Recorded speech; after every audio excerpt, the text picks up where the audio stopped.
जय श्री राम। स्वागत है आप सभी का वैदिक रहस्य चैनल के ज्योतिष सूत्र कार्यक्रम में।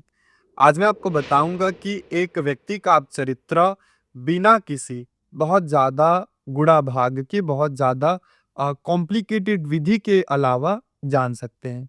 आप इस सूत्र के द्वारा कोई भी व्यक्ति जीवन में कैसा उसका इमोशन होगा, कैसा उसका स्वभाव होगा, कैरेक्टर होगा, बड़ी आसानी से जान सकते हैं। इसके लिए आपको कोई भी बहुत ज़्यादा सूत्र लगाने की आवश्यकता नहीं होगी। आपको कुंडली का ज्ञान है, ज्योतिष का ज्ञान है तो भी, नहीं है तो भी आप इस सूत्र को लगा सकते हैं। तो सबसे पहले इसके लिए आपको क्या चाहिए? तो इस सूत्र को लगाने के लिए आपके पास आपकी लग्न कुंडली होना चाहिए। आप किसी भी ऐप के माध्यम से उसे पता कर सकते हैं। तो आपके लग्न का कोई ना कोई नक्षत्र होता है। आप अगर जो डिटेल में जाएँगे, जो कुंडली ऐप की डिटेल में जाएँगे, तो आपके लग्न का कोई ना कोई नक्षत्र बताया हुआ होता है और वो नक्षत्र किसी न किसी ग्रह से रिलेट करता है। वो भी आपको पता चल जाएगा देख कर के कि हाँ, ये जो आपके जो कुंडली का जो लग्न है, उसका नक्षत्र किस ग्रह से संबंध रखता है। तो कुल मिलाकर के हमारे यहाँ नवग्रह हैं। तो नवग्रहों से जो कनेक्शन है आपके लग्न के नक्षत्र का, उसके द्वारा आपकी पर्सनालिटी, आपका इमोशन, आपके कैरेक्टर का पता चल जाता है। तो अगर लग्न का नक्षत्र अगर सूर्य के नक्षत्र से संबंधित हो जाए, तो सूर्य का नक्षत्र सूर्य से संबंध हो जाए, तो इसका अर्थ क्या है कि जातक में कहीं न कहीं एक ईगो या सेल्फ रिस्पेक्ट ज़रूर होता है। ऐसा जातक पद प्रतिष्ठा के लिए जीवन में बड़ा एफर्ट्स देता है, मेहनत करता है और कहीं न कहीं ये मुखिया स्वभाव का ज़रूर होता है। अगर चंद्रमा के नक्षत्र से संबंध है, चंद्रमा है, तो कहीं न कहीं जातक इमोशनल होगा। जातक को चीज़ें, छोटी-छोटी चीज़ें जो हैं, वो ज़रूर उसको इफ़ेक्ट देगी और कहीं न कहीं जातक जीवन भर ऐसे अपने इमोशन के लिए, अपने लोगों के लिए, अपनी माता के लिए, इन चीज़ों के पीछे ज़रूर भागेगा और प्रकृति और जो भी जल संबंधित जगहें हैं, उनसे इसका विशेष लगाव जुड़ जाता है।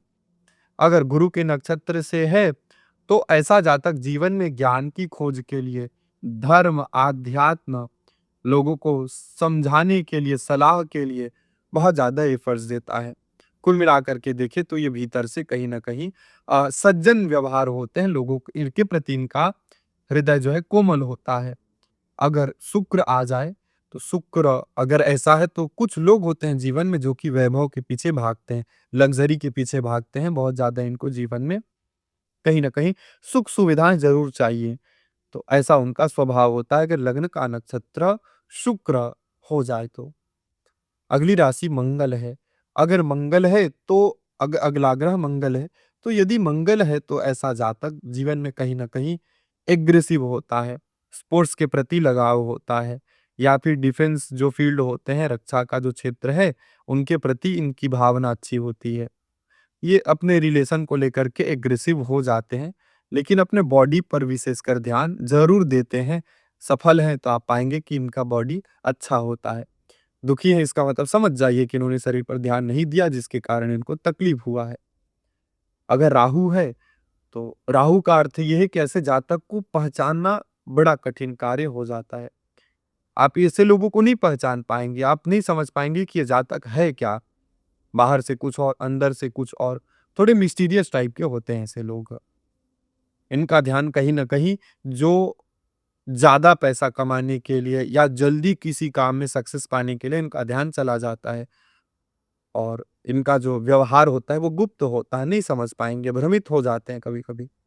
अगर केतु है, तो केतु का अर्थ ये सीधा-सीधा है कि ये जो जातक है वो भीतर से कहीं न कहीं बहुत ज़्यादा धार्मिक या अच्छा मान सकते हैं।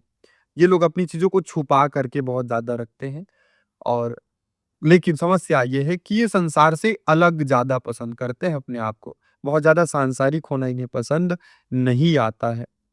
दुर्घटना, समस्या कभी-कभी दे देती है, शरीर में कट के भी निशान हो सकते हैं, चोट के निशान ऐसे लोगों के में आ ही जाता है। तो केतु होने से यह एक नुकसान हो जाता है।